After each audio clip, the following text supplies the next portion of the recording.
فضلك أن تصلي وتسلم على سيدنا محمد وعلى سائر الأنبياء والمرسلين وعلى آله وصحبه أجمعين، وأن تعبرنا لك الوطن ونحن قلبنا بكروه إلى يوم الدين، وأن تنصرنا وترفع علينا وترزقنا وتحفظنا وتغفر لنا ولجميع المسلمين يا الله يا حي يا قيوم لا إله إلا أنت.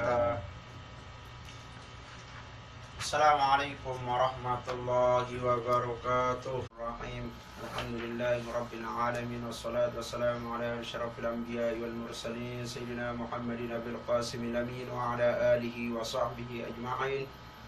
Subhanaka la ilma lana illa ma 'allamtana innaka antal alimul hakim, wa la haula wa la quwwata illa billahil aliyyil azim. Allahumma anfa'na bima 'allamtana wa 'allimna ma yanfa'una wa zidna 'ilma. Rabbi shrah li sadri wa yassir li amri wa hlul 'uqdatam min lisani yafqahu qawli. Amma ba'd. Pertama dan terutama kita kembali bersyukur kepada Allah Subhanahu wa taala bahwa pada sore hari ini kita kembali untuk mengkaji ilmu agama sebagai kewajiban kita, sebagai tanda pembuktian kita, rasa penuh perhatian kita kepada agama Islam. Islam ketika dicintai oleh seseorang bukan hanya dengan cara mengangkat pedang, tetapi jauh lebih tinggi pahala nilainya ketika orang tersebut menghidupkan syariat-syariat Islam itu dengan cara menggali dan mempelajari ilmu-ilmu tersebut. Oleh karena itu, bahwa kali ini kita akan melangsungkan kajian kita dengan pembahasan yang kemarin masih dalam pembahasan tentang perkara haji yang merupakan daripada rukun Islam yang kelima bagi orang yang mampu. Bismillahirrahmanirrahim. Litabarrukan fil Qur'anil azim. A'udzu billahi minasyaitonir rajim. Bismillahirrahmanirrahim. Walillahi 'alan nasi hajjul baiti man istata'a ilaihi sabila. Surat Al-Imran ayat 97. Ayat ini adalah merupakan kajian, merupakan dalil yang pertama kali perintah kepada manusia untuk melaksanakan perkara ibadah haji yang menjadi penyempurna daripada rukun Islam bagi orang yang mampu. Al-hajju lughatan al-qasdu. Pengertian daripada haji tersebut menurut bahasa adalah al-qasdu, bersengaja atau ada keinginan atau ada maksud. Wa syar'an, menurut syariat, menurut syarak, artinya menurut syariat Islam yang kita lakukan adalah qasdu baitillahil haram linnusuk, yaitu keinginan menuju rumah Allah Subhanahu wa taala linnusuk, untuk melakukan perkara ibadah haji. Ini pengertian daripada haji menurut syariat. Jadi ketika orang berangkat dari rumahnya tujuan untuk bekerja, ini bukan pelaksanaan ibadah haji. Tetapi ketika datang menuju rumah Allah Baitul Haram, yaitu kota suci Makkah Al-Mukarramah, maka tujuannya datang ke sini semata-mata untuk melakukan ibadah haji. Dinusuk. Karena banyak tujuan orang datang ke Makkah. Ada tujuannya datang berdagang, ada tujuannya datang mengurus politik, ada tujuannya datang mengurus rakyat, ada tujuannya datang mengurus pekerjaan dan lain sebagainya. Ada yang datang semata-mata untuk berhaji, dan ada yang datang semata-mata untuk belajar dan mengaji. Dan ada juga yang datang mencari gaji. Ini ta'riful umrah lugatan. Jadi ada perbedaan haji dan umrah. Perubatan. Kalau haji al-qasdu, bertujuan menuju rumah Allah Subhanahu wa taala, sedangkan umrah az-ziarah, datang ke sini untuk berziarah. Ziarah ke mana? Ziaratu Baitillahil Haram linusuk. Sama, dia berdatang menuju kota suci Mekah Al-Mukarramah bagi orang yang melakukan ibadah umrah tersebut semata-mata menuju Ka'batullah, rumah Allah Subhanahu wa taala, linusuk, untuk melakukan perkara ibadah haji atau umrah. Wal aslu fi ujubil haji, asal daripada kewajiban hamba Allah Subhanahu wa taala, dalil yang mewajibkan seorang hamba Allah Subhanahu wa taala melakukan perkara ibadah haji adalah dalil yang kita baca barusan. Walillahi 'alan nasi hajjul baiti. Allah Subhanahu wa taala mewajibkan kepada manusia hajjul baiti, untuk mendatangi rumah Allah Subhanahu wa taala, yaitu Ka'bah. Man istata'a ilaihi sabila. Kewajiban orang tersebut melakukan ibadah haji menuju rumah Allah ini untuk orang yang mampu, bukan untuk orang yang tidak mampu. Mampu dari sisi ilmu, mampu dari sisi kesehatan, mampu dari sisi ekonomi. Ilmunya lengkap, tetapi ekonominya tidak ada. Bagaimana bisa datang kewajibannya untuk melakukan ibadah haji menuju rumah Allah Subhanahu wa taala? Nah, oleh karena itu kewajiban haji ini adalah bagi orang yang mampu. Untuk orang yang tidak mampu, tidak ada kewajiban, apalagi akan memaksakan datang ke sini.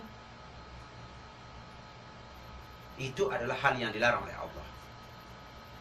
Dia berusaha, dia meminjam, harta tidak punya, ya, apalagi memaksakan diri sampai menjual rumahnya. Ketika pulang dia dari tempat ini, maka tidak ada tempat tinggal kembali. Adapun sawah, sapi, kebun ini adalah harta. Dia mampu. Kebun dia punya banyak, sawah dia punya, apalagi binatang ternak. Kerbau punya, sapi punya. Apakah dikategorikan orang yang tidak mampu? Ini sudah melebihi kemampuan. Jual tanahnya, asalkan jangan jual tanah orang. Jual sapinya, asalkan jangan jual sapi orang. Apalagi sampai datang ke sini dengan jalan yang dilarang oleh Allah Subhanahu wa taala. Sampai dia menjual tanah orang lain, atau sampai dia menjual perdagangan dengan cara yang haram, atau dia menjalankan rentenir, riba dan lain sebagainya. Na'udzubillah summa na'udzubillah. Asalnya pun juga tidak halal, apalagi yang haram, apalagi yang lain. Gitu. Nah, oleh karena itu ini adalah kewajiban pertama bagi umat Islam, adalah untuk orang yang mampu. Kapan berlaku kewajiban? Kapan dimulaikan oleh Allah Subhanahu wa taala kewajiban manusia untuk melakukan ibadah haji? Wasanatu fardhihi, tahun diwajibkan hamba Allah melakukan ibadah haji, bisanatis sadisati minal hijrah, pada tahun ke-6 setelah Rasulullah SAW hijrah dari kota Mekah menuju Madinah Al-Munawwarah. Jadi kewajiban ketika beliau masih berada di kota Mekah sebelum hijrah, tidak ada kewajiban hamba Allah untuk menunaikan ibadah haji. Tapi setelah Rasulullah hijrah dari kota Mekah menuju kota Madinah, turunlah wahyu ayat ini. Kewajiban Rasulullah dan para sahabat, bahkan kepada umatnya, untuk melakukan ibadah haji. Untuk siapa? Bagi hamba Allah yang memiliki kemampuan. Ini pada tahun keberapa? Pada tahun ke-6. Wakila as-sanatis tasi'ah. Ada yang berkata sebagian ulama tahun ke-9 setelah hijrah Rasulullah. Nah, oleh karena itu kita bersyukur kepada Allah ketika kita sudah diundang oleh Allah, didatangkan di kota Mekah seperti saat ini, maupun sahabat, jamaah, keluarga, dan orang-orang yang pernah berjasa kepada kita sudah diundang oleh Allah Subhanahu wa Ta'ala menjadi tamunya. Amin. Baik untuk melakukan ibadah haji maupun Umrah. Pelaksanaan daripada ibadah haji dan umroh ini luar biasa beratnya dan bebannya. Kenapa? Karena pelaksanaan badaniyah. Tidak cukup hanya dengan qauliyah, sebuah zikir dan doa, tetapi dibantu dengan kesehatan kita untuk melakukan wukuf di Padang Arafah, mabit di Muzdalifah, kemudian tinggal mabit juga di Mina selama 2 hari atau 3 hari. Untuk apa? Melakukan jamarat, tinggal di situ. Kemudian kita membahas tentang kelebihannya. Fadluhu fil hadis qala Rasulullah sallallahu alaihi wasallam. Di dalam hadis, kelebihan orang yang melakukan ibadah umrah, al-umratu ila al-umrah kafaratun lima bainahuma. Umrah yang pertama dengan umrah berikutnya itu menjadi kafaratun, menjadi penggugur, menjadi penebus dosa, ya. Menjadi penghapus dosa. Lima bainahuma, dari umrah berikutnya. Umrah yang pertama dengan umrah berikutnya ini menjadi kafarat. Misalnya hari ini kita melakukan umrah, besoknya umrah berikutnya, lusanya. Antara umrah yang pertama dengan umrah berikutnya ini adalah menjadi penghapus dosa. Ini kelebihan orang. Semakin banyak kita umrah, semakin gugur dosa dan kesalahan kita. Makanya umrah itu adalah menjadi penghapus dari kesalahan yang kita lakukan. Kemudian contohnya lagi, tahun ini kita ditakdirkan oleh Allah tahun 2016. Kemudian datang orang tahun 2017. 2017 datang lagi pada tahun 2018 sampai berikutnya. Maka dari tahun ke tahun, ketika orang datang pada tahun ini, kemudian berikutnya lagi datang, dosa yang dia lakukan itu kafaratun lima bainahuma. Itu akan menjadi kafarat oleh umroh yang dia lakukan dari tahun-tahun berikutnya. Paham kira-kira? Oleh karena itu, karena begitu besar dan beratnya tanggung jawab kita melakukan ibadah umroh, tidak hanya cukup dengan harta, tetapi penuh dengan kekuatan. Maka ini yang membuat jaminan untuk orang yang mendapatkan haji yang mabrur adalah surga. Wal hajjul mabrur laisa lahu jazaun, sabda Nabi. Bahwasanya haji yang mabrur tersebut tidak ada balasannya, tidak ada jaminannya, melainkan illal jannah, kecuali surganya Allah Subhanahu wa Ta'ala. Ini keistimewaan daripada orang yang mendapatkan haji maupun umrah yang mabrur. Karena dalam pelaksanaan haji dan umrah ini tidak cukup kita banyak duit, tetapi perlu ada kesehatan, iman. Dan tidak cukup ada harta nafkah yang kita bawa bekal menuju kota suci Mekah atau kesehatan, tetapi penuh juga dengan manasikul haji. Kita harus belajar bagaimana cara umrah yang benar, bagaimana cara haji yang benar, dan apa saja yang kita jauhkan dan apa saja yang kita hindarkan, larangan-larangan ihram ketika kita melakukan manasikul haji tersebut. Ini. Oleh karena itu Rasulullah SAW laisa lahu jazaun illal jannah. Tidak ada balasan melainkan surganya Allah Subhanahu wa Ta'ala. Kalau sudah Rasulullah saja menyebutkan surga, apalagi yang kita akan minta? ma la 'ainun ra'at wala udhunun sami'at wala khatar ala qalbin bashar, sabda Nabi. Yang namanya surga tersebut tidak bisa dibayangkan dengan pandangan yang sebaik-baik pandangan di dunia. Tidak bisa digambarkan dengan senikmat-nikmat pendengaran di dunia. Masya Allah. Dan tidak bisa dihayalkan dengan seindah-indah hayalan di dunia. Itu surga. Surga. Tidak bisa dibayangkan. Mungkin kalau di dunia makanannya enak, tapi terlalu banyak, jadi bosan. Minuman yang begitu sejuk, nikmat untuk kita minum, tetapi terlalu banyak juga membuat perut jadi sakit dan lain sebagainya. Jelas kira-kira? Alhamdulillah, mudahan. Nah, oleh karena itu, inilah gambaran surga. Berbeda kalau di dalam surga, apa saja yang kita mau, apa saja yang kita niatkan, hajatkan, di situ akan datang dengan sendirinya. Wanita, bidadari yang tidak haid dan tidak nifas, apalagi wiladah, di sana akan berubah menjadi bidadari surga yang masih perawan dan ting-ting. Tidak bisa beranak berarti. Dan tidak bisa beranak maupun haid. Tidak bisa punya. Lahum azwajum mutahharah. Di dalam surga tersebut kita disiapkan bidadari yang suci. Tidak ada kamar mandi, tidak ada toilet dan lain sebagainya. Nah, ini kalau masalah surga. Nah, oleh karena itu, ini keutamaan daripada orang yang mendapatkan haji yang mabrur.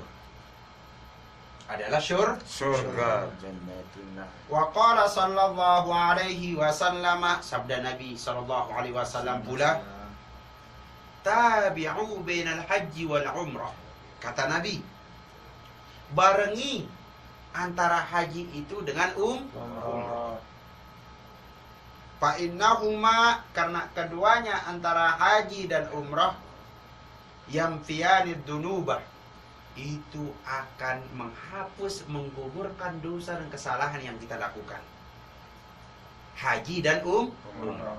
Dosa awal, dosa sebelumnya dengan yang sesudahnya itu dihapus. Semua deh. Makanya ketika orang balik dari kota suci Mekah Al-Mukarramah, kata Nabi, Ya. kharajat dunubuhu kayaumin waladat ummuh. Dosa dan kesalahannya akan dikeluarkan, akan dibuang oleh Allah Subhanahu wa taala seperti anak yang baru keluar dari rahim ibunya. Masya Allah. Tidak punya dosa dan kesalahan. Suci murni. Makanya ketika orang baru pulang dari kota Mekah, kemudian membawa haji yang mabrur, maka doanya lebih cepat dikabulkan oleh Allah Subhanahu wa taala. Mudah-mudahan. Nah, ini tabi'u bainal haji wal umrah. Kata Nabi, barengi, iringi, urutkan haji dengan umrah. Karena dalam riwayat ada yang mengatakan Rasulullah SAW melakukan haji qiran. Ada yang mengatakan melakukan haji ifrad. Rasulullah itu melakukan ibadah haji dulu baru umrah.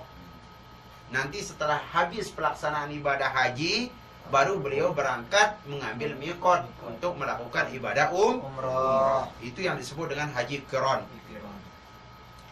Kenapa kata Nabi barengi haji dan umrah, fa innahuma yampiyanid dunuba? Karena membarengi haji dengan umrah itu akan menggugurkan, menghapus dosa-dosa dan kesalahan kita. Bukan dosa saja yang dihapus, wal faqra, kemiskinan dan kefakiran akan dibuang oleh Allah Subhanahu wa taala. Ini janji Rasulullah. Nih, wa ma yantiqu 'anil hawa in huwa illa wahyu yuha. Apa saja yang Rasulullah ucapkan itu semua semata-mata datang dari Allah Subhanahu wa taala. Ini makanya semakin banyak kita umrah, semakin rezeki kita murah bertambah. Mudah-mudahan. Bagaimana gambaran haji dan umrah dihapus dosanya orang tersebut? Kama yang fil kiru khobatal hadidi, seperti gugurnya daki-daki, kotoran-kotoran yang menempel di besi tersebut. Nah, kama yang fil kiru, sebagaimana hilangnya kotoran-kotoran yang menempel. Khobathal hadidi, Hadid besi. di besi. Bagaimana misalnya kotoran daki-daki Perkara yang menempel berkarat hitam pekat di besi tersebut lalu dia hilang. Begitulah gambaran dosa hamba Allah Subhanahu wa taala digugurkan oleh Allah ketika dia sudah melakukan haji dan umrah. mudah-mudahan kita termasuk. Dosa dihapus, kefakiran juga dihapus, kemiskinan dihilang, dibuang oleh Allah Subhanahu wa taala. Makanya para ulama dulu, guru-guru kita di Madrasah Sholatiyah, ketika beliau tersebut tidak ada modal lah untuk bayar rumah, bayar lampu, bayar taksi dan lain sebagainya berangkat ke sekolah. Kita lanjut. Fa innahuma yamfiyani dunuba. Karena pelaksanaan haji dan umroh ini akan menggugurkan dosa hamba Allah Subhanahu wa taala. Bukan dosa saja yang Allah hilangkan, yang Allah hapus, yang Allah gugurkan, tetapi wal faqra, sifat kemiskinan. Ini kata Nabi. Bagaimana dosa dan kefakiran itu dibuang dari hamba Allah Subhanahu wa taala? Kama yampil kiru khabatal hadidi wad dahabi wal fiddah. Sebagaimana gugurnya kotoran-kotoran yang menempel pada besi, emas dan perak. Sudah disepuh. Misalnya bertahun-tahun berkarat itu besi, hitam, sudah berubah warna aslinya. Begitu dikikir, begitu dihilangkan, maka akan kembali mengkilat, akan kembali hilang dari besi tersebut. Berarti umroh dan haji ini seolah-olah kita menyepuh lah istilahnya. Menyepuh diri kita, nyepuh dosa dan kesalahan kita. Insyaallah. Baik dosa besar maupun dosa kecil. Asalkan kita juga bertobat di hadapan Allah Subhanahu wa taala. Walaysa li hajjatil mabrur thawabun illal jannah. Dan tidak ada balasan untuk orang yang melakukan ibadah haji yang mabrur tersebut illal jannah, melainkan surganya Allah. Wa qala sallallahu alaihi wasallam, sabda Nabi berikutnya lagi, man hajja hadzal baita, barang siapa yang datang melakukan ibadah haji, kata Rasul, menuju rumah ini, Ka'bah, falam yarpus, dia tidak melakukan dosa, ropas, dia tidak melakukan kekejian, walam yapsuk, dan tidak melakukan kepasekan, roja'a, maka dia akan pulang dari kota Makkah tersebut menuju kampung halamannya kayaumin waladat ummuh. Orang tersebut suci dari dosa dan kesalahannya, Ya Allah. seperti dia baru lahir dari rahim ibunya. Allahumma ja'alna minat tawabin, Allahumma ja'alna minal mutatahhirin. Amin amin ya rabbal alamin. Jelas kira-kira? Insyaallah, mudah-mudahan. Luar biasa. Berikutnya, wal hajjul mabrur, yang namanya haji mabrur, wa huwa alladzi la yukhalituhu ithmun min hayni ihramihi ila hayni tahallulihi. Yang namanya haji yang mabrur, haji yang diterima di hadapan Allah Subhanahu wa taala, dia sama sekali tidak melakukan dosa di saat dia sedang berihram. Begitu sudah jatuh niatnya pada pengambilan niat di tempat miqat, maka dari sana dia mulai menjaga mulutnya, dia mulai menjaga perilakunya, dia mulai menjaga hatinya. Tidak ada kalimat ghibah, tidak ada kalimat yang menyakitkan. Bahkan canda pun di hadapan saudara-saudara di saat dia melakukan ihram ditinggalkan. Mungkin kebiasaannya canda di saat nyantai, Ya, duduk-duduk, gurau. Tapi di saat sedang berihram tidak ada kalimat canda. walaupun tidak menyakiti. Sekalipun tidak menyakiti.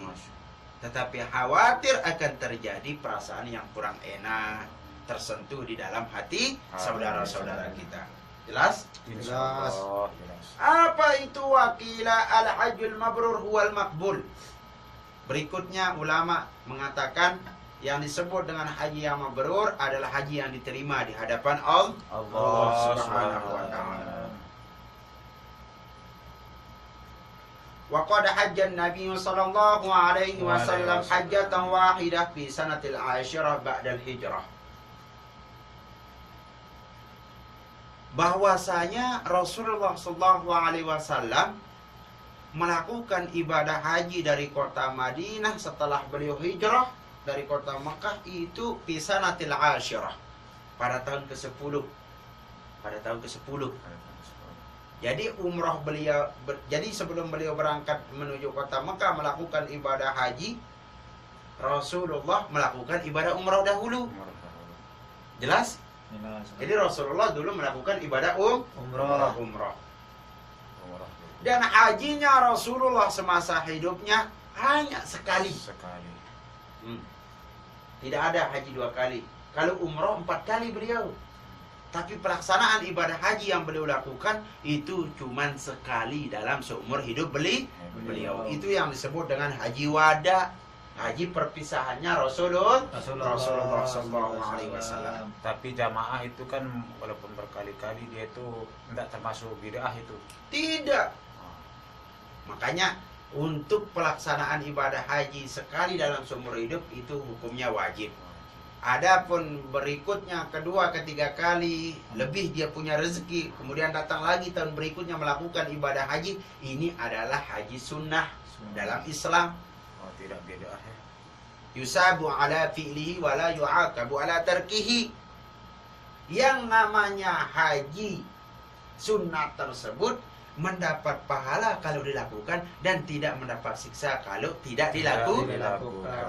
Semakin bagus kalau dia berhaji terus-menerus dan dia juga punya harta lebih. Begitu juga dalam mazhab kita, mazhab Syafi'i. Haji dan umroh pertama kali itu hukumnya adalah haji Islam. Kewajiban kita semua bagi orang yang mampu melakukannya. Begitu juga umroh. Adapun kedua, ketiga kali dalam pelaksanaan ibadah haji dan umroh ini adalah hukumnya sunnah. Jelas? Jelas. Ini adalah hukumnya sunnah.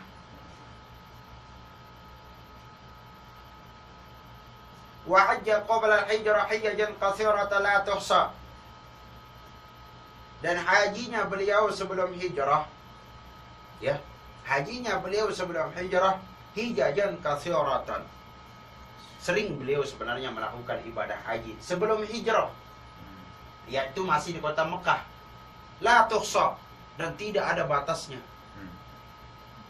Paham? Paham. Dan tidak punya Batas. Artinya beliau melakukan haji seperti para nabi dahulu. Nah, tetapi ini adalah belum menjadi kewajiban bagi umat beliau sendiri. Nah, kewajiban beliau melakukan ibadah haji itu untuk beliau dan sahabat dan untuk umat Islam pada umumnya sampai sekarang itu setelah beliau hijrah menuju kota Madinah.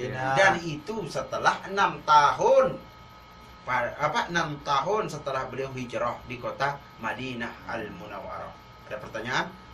Sebelum Nabi Muhammad mengerjakan ibadah haji, sebelum Nabi Muhammad itu apakah sudah ada nabi-nabi yang lain itu Terdahulu melakukan ibadah haji? Jelas ada. Makanya dikisahkan hajinya para nabi-nabi terdahulu ini berbeda-beda, ya, sesuai dengan umur dan kapasitas keadaan masing-masing. Bahkan Ka'bah ini disebutkan di dalam kitab tafsir bahwasanya adanya Ka'bah semenjak adanya bumi Allah Subhanahu wa taala.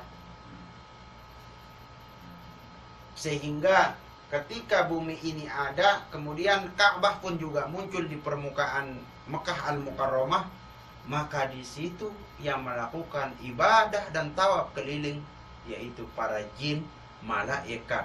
Malaikat ikut juga. Ikut melakukan tawaf. Tapi tidak kelihatan kan?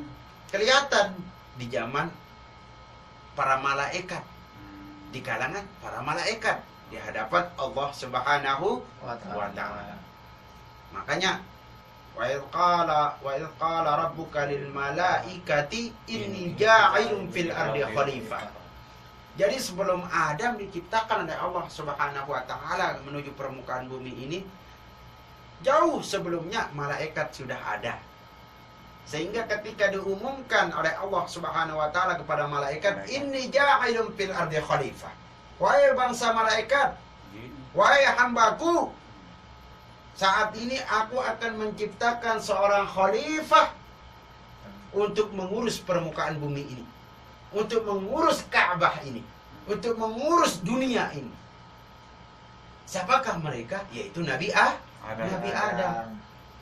Maka di situ ketika Allah Subhanahu wa taala mengumumkannya, menginformasikannya kepada bangsa malaikat, maka malaikat sedikit tidak menerima ucapan Allah Subhanahu wa taala. Apa kata malaikat? Ataj'alu fiha may yufsidu fiha. Wahai Allah, apakah engkau akan menciptakan khalifah dari kalangan manusia? Apakah enggak cukup nih dari kita malaikat? Apakah ada makhlukmu yang lain yang lebih pantas untuk menciptakan, untuk mengurus permukaan bumi ini, untuk menjaga Ka'bah ini? Malaikat seperti itu. Seolah-olah gak terima lah. Seolah-olah malaikat, jin, iblis. Komen ya. Ataj'alu fiha may yufsidu fiha. Apakah kamu menciptakan seorang hamba Allah Subhanahu wa taala, makhlukmu, untuk mengurus permukaan bumi ini, sedangkan may yufsidu fiha, dia yang merusak nanti apa yang sudah kita bina, apa yang sudah kita rintis, apa yang sudah kita urus dan lain sebagainya. Wa yasfikud dima, tidak hanya dia merusak, tetapi juga pertumpahan darah, saling membunuh. Sampai sekarang kan terbukti kan? Gara-gara tanah orang saling bunuh, gara-gara politik orang saling menjatuhkan, orang beda organisasi saling menjelekkan. Ini dari dulu. Lalu Allah jawab ucapan malaikat, qala inni a'lamu ma la ta'lamun. Wahai malaikat, jin, iblis, aku yang lebih mengetahui apa yang kalian tidak ketahui. Nah, sehingga Allah Subhanahu wa taala menganugerahkan kepada Bani Adam yaitu kemuliaan di antara makhluk-makhluk yang lain. Manusia diberikan akal dan syahwat, tetapi binatang hanya diberikan syahwat saja, tidak diberikan akal. Sedangkan malaikat dianugerahkan akal, namun tidak diberikan syahwat. Makanya malaikat yang tugasnya penjaga trompet, menjaga trompet itu sampai kiamat.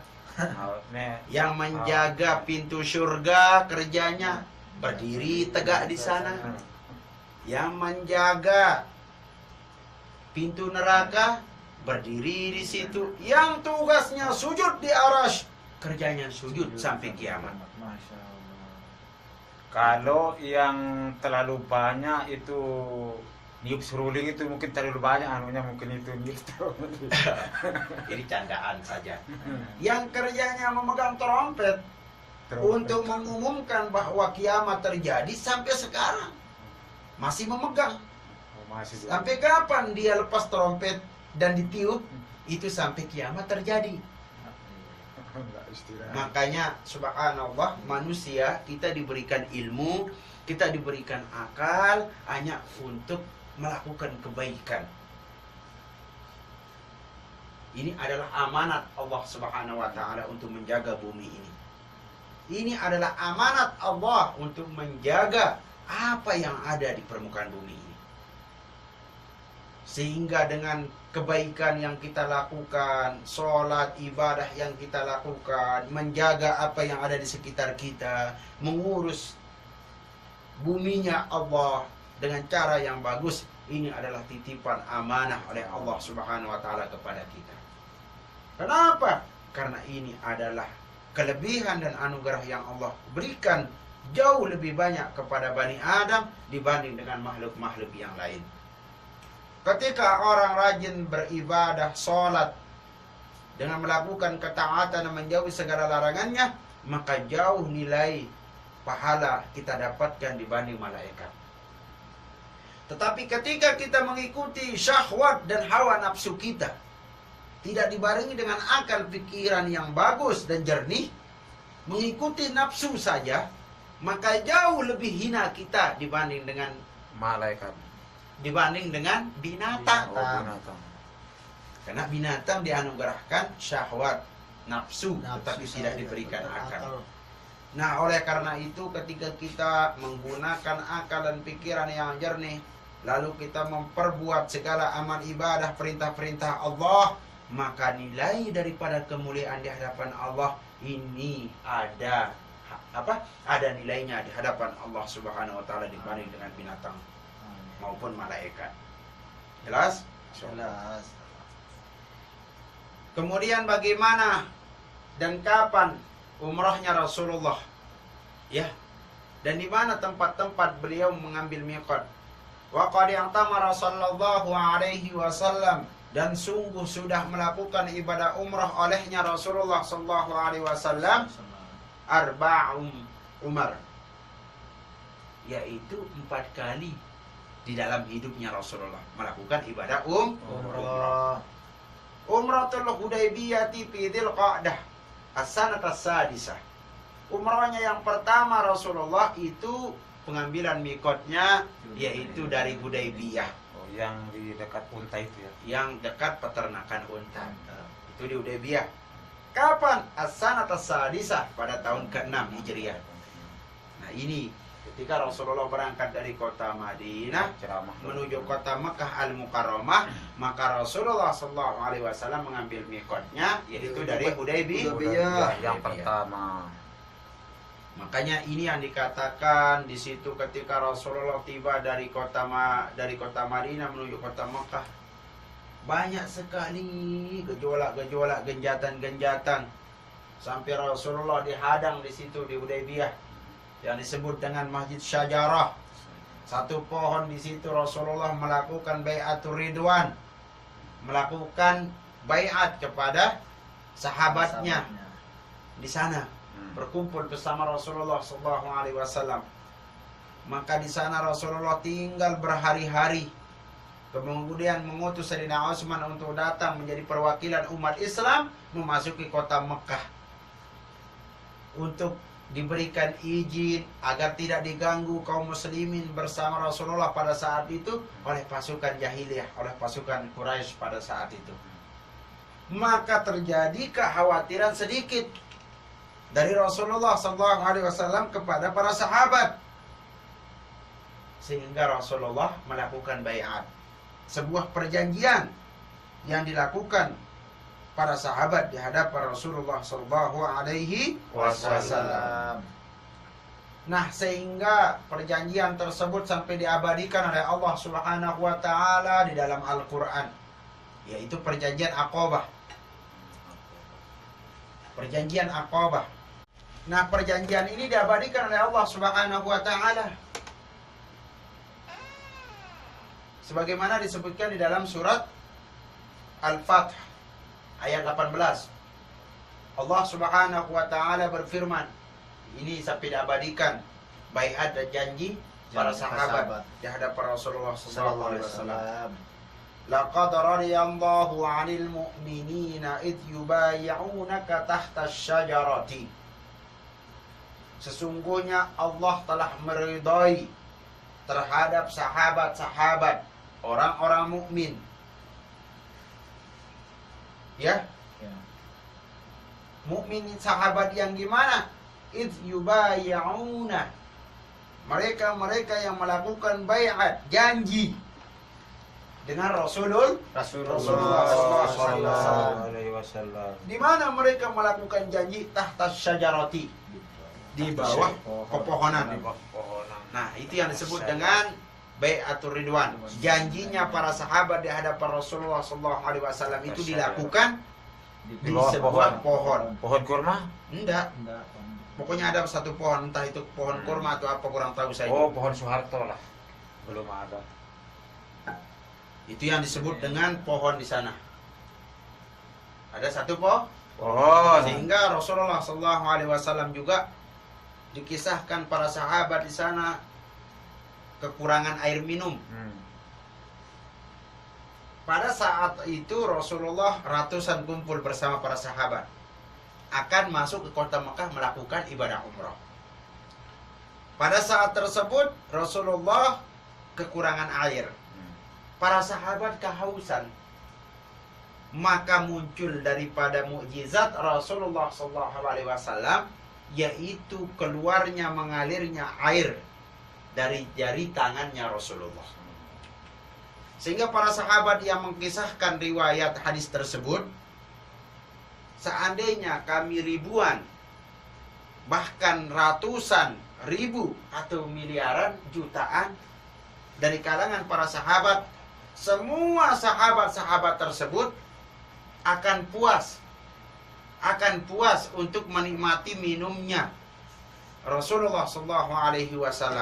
Jelas? Jelas. Itu mukjizat yang keluar dari jari tangannya Rasulullah. Nah, apa janjinya? Janjinya para sahabat bersama Rasulullah ditetapkan di dalam surat Al-Fatah ayat 18. Laqad radiyallahu 'anil mu'minina idh yubayyi'unaka tahta asy-syajarati. Allah Subhanahu wa taala telah ridha terhadap orang-orang mukmin ketika mereka berjanji setia kepada Nabi Muhammad sallallahu alaihi wasallam tahta asy-syajarati, di bawah pohon tersebut.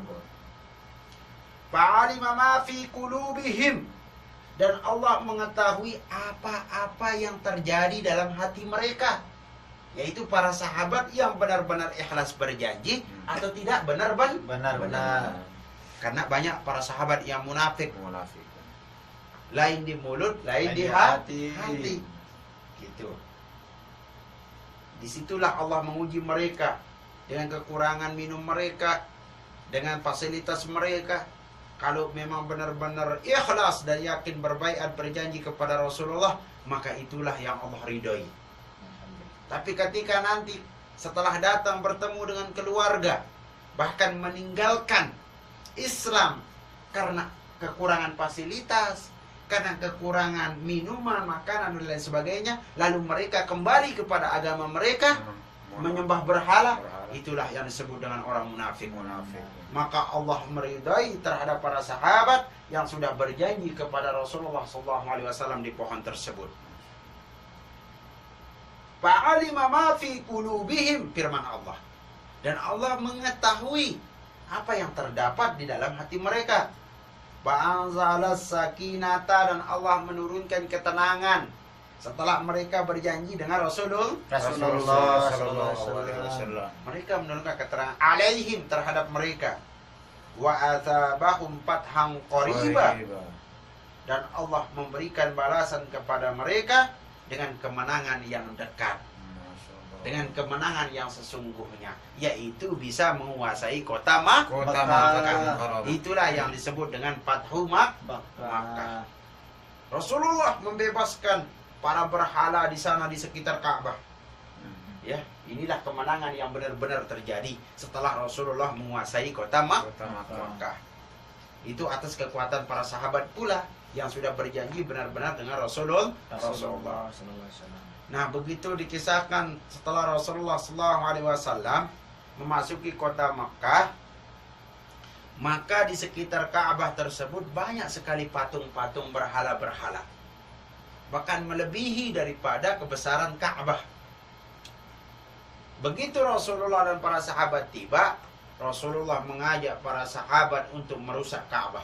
Apa? Untuk merusak patung-patung berhala yang disembah di sekitar Ka'bah.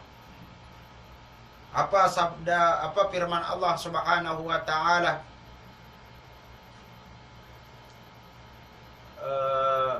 Apa katanya?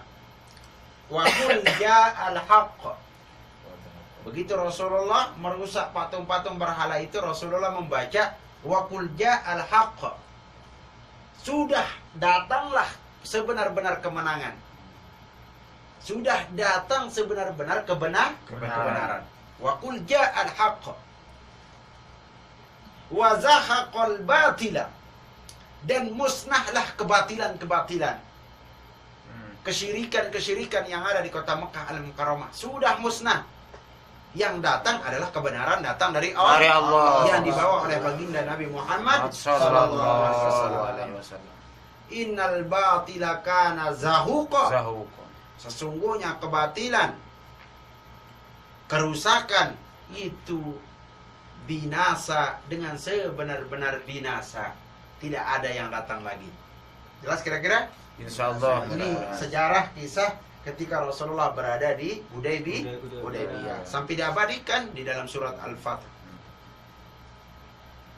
Ya, umrah yang kedua Rasulullah lakukan adalah umratul qada fi Dzulqa'dah, as-sanata as-sabi'ah. Umrah yang kedua Rasulullah datang lagi pada bulan Dzulqa'dah. Itu pada tahun as-sanata as-sabi'ah, pada tahun ke-7. Setelah datang pada tahun yang kemarin. Nah, tahun ke-7-nya lagi beliau datang. Ini adalah umrah qada, umrah wajibnya Rasulullah. Yang ketiga, umratum ba'da intihai ghazwati Hunain, ahrama biha minal Ja'ranah fi Syawal as-sanata ats-tsaminah. Umrah berikutnya, umrah yang ketiga, itu dilakukan oleh Rasulullah setelah melakukan perang Hunain. Dan pengambilan ihram beliau, pengambilan miqat dan niat beliau itu dilakukan di Ja'ranah.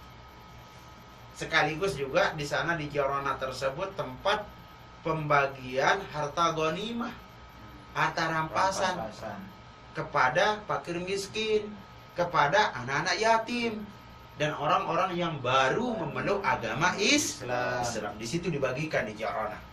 Sahabat-sahabat yang baru menikmati agama Islam, yang baru memeluk agama Islam, itu yang lebih diutamakan oleh Rasulullah SAW. Untuk apa? Untuk menguatkan iman mereka, supaya tidak cepat punah dan kembali kepada agama nenek moyang mereka. Pada tahun keberapa? As-sanata ats-tsaminah. Pada tahun ke-8. Itu lagi berturut-turut. Satu tahun berikutnya. Umrah yang keempat Rasulullah lakukan umratum ma'al haji ala man qala innahu hajja qarinan. Yang terakhir umrah Rasulullah SAW itu umrah dilakukan oleh Rasulullah setelah Rasulullah melakukan haji sebagai rukun dalam pelaksanaan haji beliau, sehingga disebut dengan hajinya Rasulullah innahu hajja qarinan, bahwasanya hajinya Rasulullah itu adalah haji qarin. Paham? Apa haji qarin? Haji qarin itu berurutan. Pelaksanaan ibadah haji langsung umrah. Jelas? Kalau umrah dulu baru haji, itu yang disebut dengan haji tamattu. Kalau pelaksanaan ibadah haji dulu baru umrah, itu disebut dengan ifrad. Tapi beriringan niat haji dengan niat umrah, itu yang disebut dengan haji qarin. Haji qiron kalau bahasa kita. Haji yang berurutan berbarengan niat haji dan umrah. Jelas ini? Jelas. Wa hukmul haji fardu ainin bil ijma'. Bahwa hukum daripada pelaksanaan ibadah haji menurut kesepakatan ulama semuanya adalah fardu ain. Wajib dilakukan bagi hamba Allah yang memiliki kemampuan. Wa hukmul umrah fardu ainin juga.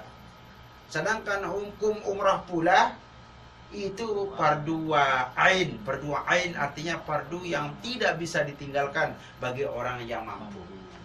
Fi madhabil Imam Syafi'i, ini di kalangan ulama Syafi'i. Jelas kira-kira? Jelas. Sebagaimana disebut di dalam kitab Zubat, al-hajju fardun wa kadza kal umrah lam yajiba fil umri ghaira marrah.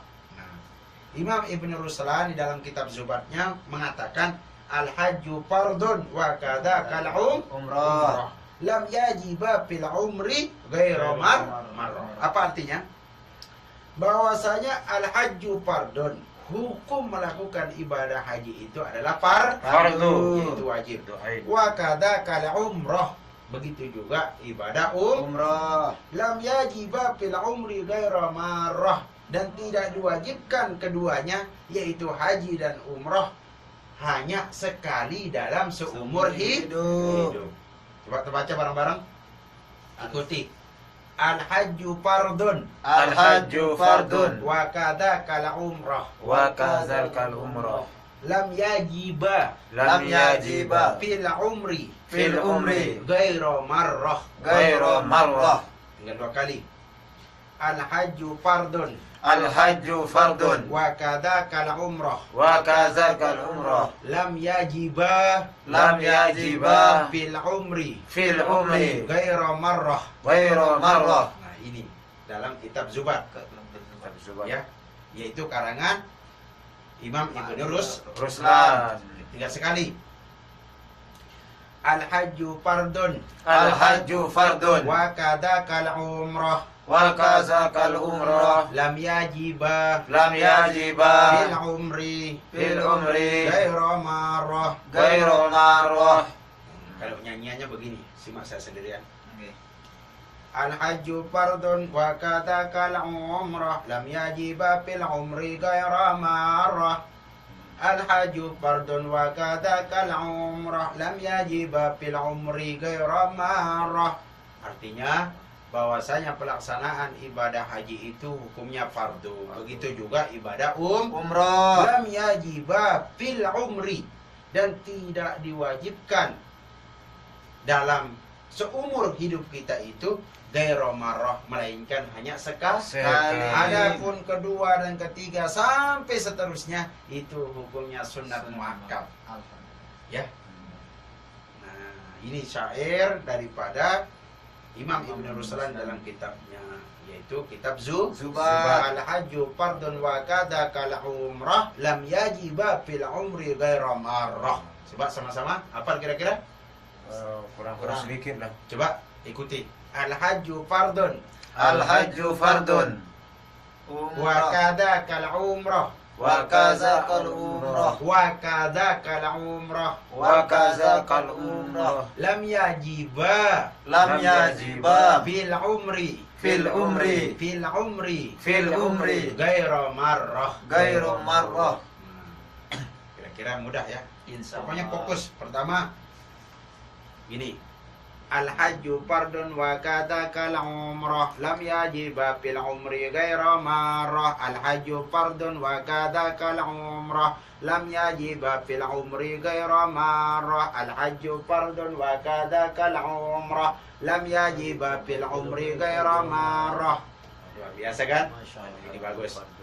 Al-hajju fardun wa kadzakal mustafilun fa'ilun mustafilun mustafilun fa'ilun mustafilun. Ini bahar apa namanya? Bahar tawil. Mustafilun mustafilun mustafilun. Al-hajju fardun wa kadzakal umrah lam yajiba fil umri ghairu marrah. Mustafilun mustafilun fa'ulun. Oh, mustafilun mustafilun fa'ulun mustafilun mustafilun fa'ulun. Itu timbangannya.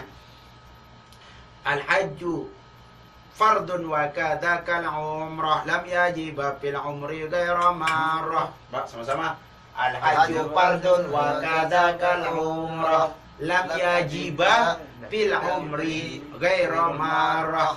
Bahwasanya haji itu hukumnya fardu, begitu juga pelaksanaan umrah tidak diwajibkan seumur hidup kita, melainkan hanya satu kali. Artinya dalam seumur hidup seseorang tersebut diwajibkan melakukan ibadah haji dan umrah. Ketika dia sudah punya kemampuan, itu cuman sekali. Nah, mudah-mudahan ada berkah dan manfaatnya untuk kita semua ya. Mudah-mudahan kita cukupkan dulu sampai di sini. Sekiranya ada pertanyaan, silahkan. Saya dulu. Bismillahirrahmanirrahim. Assalamualaikum warahmatullahi wabarakatuh. Saya ingin bertanya kepada Pak Ustadz yang dikatakan tadi, kalau kita haji dan umroh itu selama satu kali hapus dosa kita ya. Iya, Dosa kita terampuni segala hal dosa. Tapi setelah kita balik ke tanah air, kita melakukan dosa lagi gitu. Berarti itu namanya dosa baru. Nah, itu namanya melakukan dosa baru. Bukan terampuni semuanya. Tapi kalau dia melakukan maksiat, maka dosa baru yang dia lakukan. Tapi begitu dia sudah melakukan dosa baru, dan kesalahan di Indonesia maupun di negara yang lain, balik lagi dia melakukan ibadah umroh, maka dosa dan kesalahannya itu kafaratun lima bainahuma, akan terampuni dosa yang sekarang dia lakukan itu dengan dosa yang kemarin. Itu menjadi penghapus.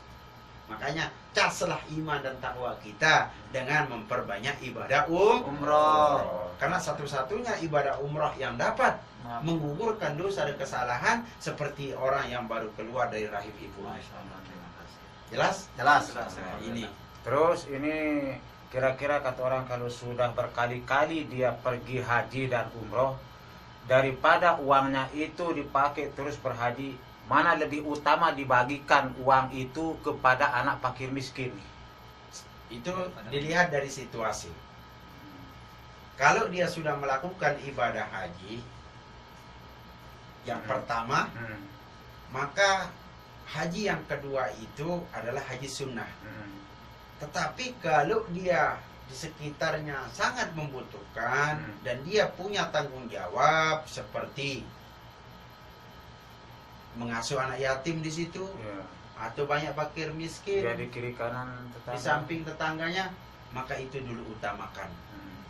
Karena mengasihi anak yatim, fakir miskin, yatim piatu dan lain sebagainya, itu juga bagian daripada kal mujahidin fi sabilillah. Apalagi di situ dia tinggal bersama seorang janda yang ditinggal oleh suaminya, kemudian ada dia punya anak beberapa kah mungkin. Lalu di situ sangat membutuhkan pendidikan, sangat membutuhkan nafkah, infak dan lain sebagainya, maka itu lebih afdal daripada dia harus pergi meninggalkan mereka. Kecuali kalau dia tidak pernah sama sekali datang ke Mekah, belum melakukan ibadah haji yang pertama, maka tuntutannya kepada dia sebagai orang yang mampu, maka lebih afdal dan wajib untuk datang menuju kota Mekah Al-Mukarramah melakukan ibadah haji. Jelas? Karena itu yang pertama adalah haji Islam. Kewajiban dia pertama kali seumur hidupnya untuk melakukan ibadah haji. Satu ini. Silakan. Tapi banyak yang kita lihat walaupun di kalangannya di sampingnya itu kurang mampu lah seperti yang dikatakan saudara kita tadi, tapi kebanyakan yang langsung pergi haji gitu, tidak melihat di sekitar halamannya gitu, membutuhkan. Gitu. Iya. Kalau dia seperti itu, boleh-boleh saja dia pergi, sah-sah saja dia pergi. Mungkin mereka pergi juga karena keadaan yang masih bisa memungkinkan. Ya, masih bisa memungkinkan. Artinya saya rasa juga saudara-saudara kita yang berangkat berkali-kali melakukan ibadah haji dan umrah itu bukan berarti mereka merugikan orang lain. Saya rasa dia masih punya harta yang lebih untuk dia jumpai setelah dia balik melakukan ibadah haji dan umrah. Saya rasa seperti itu. Nah, tapi seandainya ada kenyataannya seperti itu di negara kita maupun di lingkungan kita, maka kita kembali kepada Allah Subhanahu wa Ta'ala. Jika dia memang niatnya untuk karena Allah, maka dia menjumpai haji yang mabrur. Tapi semata-mata karena manusia bukan karena Allah, maka dia mendapatkan dari manusia dan tidak mendapatkan dari Allah Subhanahu wa Ta'ala. Yang pertama kita perbaiki adalah niat. Niat datang menuju umrah, niat datang ibadah haji ini semata-mata karena Allah, memenuhi panggilan Allah Subhanahu wa Ta'ala. Jazakumullah.